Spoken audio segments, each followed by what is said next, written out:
Have you got a dog that's always busy, getting underfoot, getting into mischief? My name's Ciara. I'm one of the behaviour and training specialists here at Woodgreen Pets Charity. Let's have a chat about how to teach your dog to settle and switch off.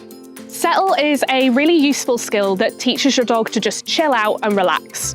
This is really helpful in situations where there's a lot going on, it's really busy, maybe a bit exciting and overwhelming for your dog. But it's also really helpful for dogs who are busy, active, on the go, have a lot of energy, and they just need to learn times when they switch off, they don't get any attention from you, and they do their own thing. This is a really useful life skill for any dog to learn, and it's great for beginners because they don't need to know any other skills for you to teach it. So before you get started with this training, what you'll need is a blanket or a mat, a doormat, or something nice and portable is really good, because that way you can pop it in the car, you can take it traveling, you can take it to friends' houses when you want to use it. You'll also need some treats. I'd recommend using your dog's normal food if they'll take it, but if they won't, then using something not very exciting so that they focus on this training is ideal. Lastly, pick a nice quiet area, somewhere where your dog spends a lot of time, so that they don't get distracted by anything that's going on and they can really focus on learning this skill.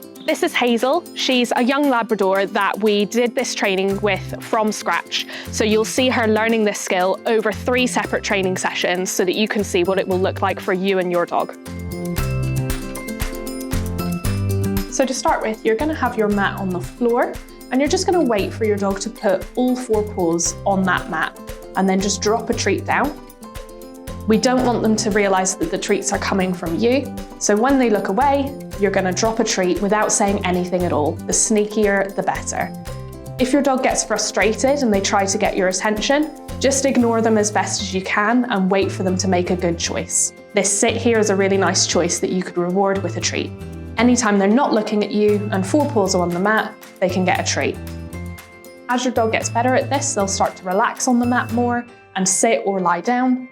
And you're going to continue dropping treats every 3 to 5 seconds to really help them learn this is a good place to be. Ending a training session with a bit of play is a great way to solidify your dog's learning. As you keep practicing this with your dog, you're going to ask them for more and more relaxed behaviour. So here, I waited for Hazel to lie down before she started getting treats. So you might want your dog to sit or lie down and always be looking away from you, looking relaxed and calm. By the 3rd training session, you can see that Hazel's really got the idea of what we're doing. She's immediately lying down and popping her chin on the mat and relaxing. And this is what you should hopefully see with your dog as well. Now, instead of every 3 to 5 seconds, you're going to extend those treats to maybe every 10 seconds or so that your dog is really waiting and relaxing between treats. Then you can start adding in distractions like trying to stand up, moving around the room, picking things up and putting them down. And don't be surprised if your dog gets up or gets distracted at this point. That just means that they found it hard and you need to slow down a little bit and make it easier. Wait for them to make a good decision, reset, and start again with an easier action. Build it up nice and slowly from getting up to taking just a few steps until you're able to move around the room freely and your dog stays on the mat, relaxing. Think of all the things that your dog might get distracted by or find really interesting. So here I'm moving a phone around, but you can pick up toys, you can pick up other items like shoes or socks or tea towels that your dog might steal. And again, if it's too hard for your dog and they get up off of their settle mat, make it easier.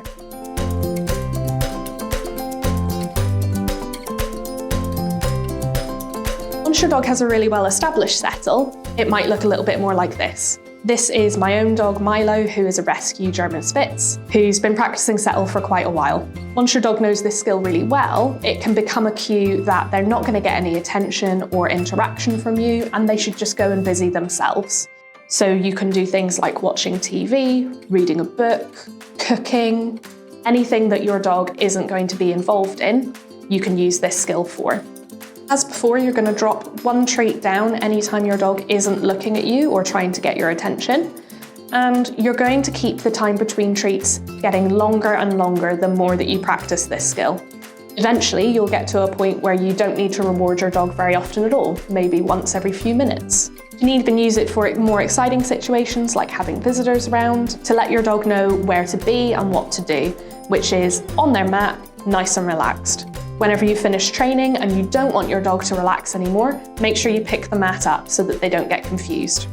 You can always bring your mat with you wherever you want to go, whether that's out to the park, on a walk, to a friend's house, or in the car.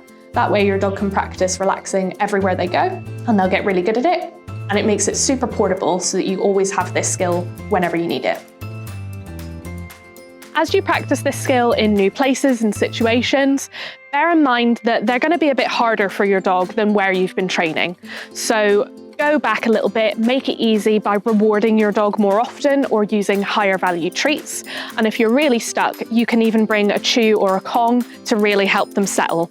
If you need help with this or any other behaviour or training issue with your dog or other pets, please do reach out to us through our website, where you can book an appointment with our behaviourists through our free behaviour helpline.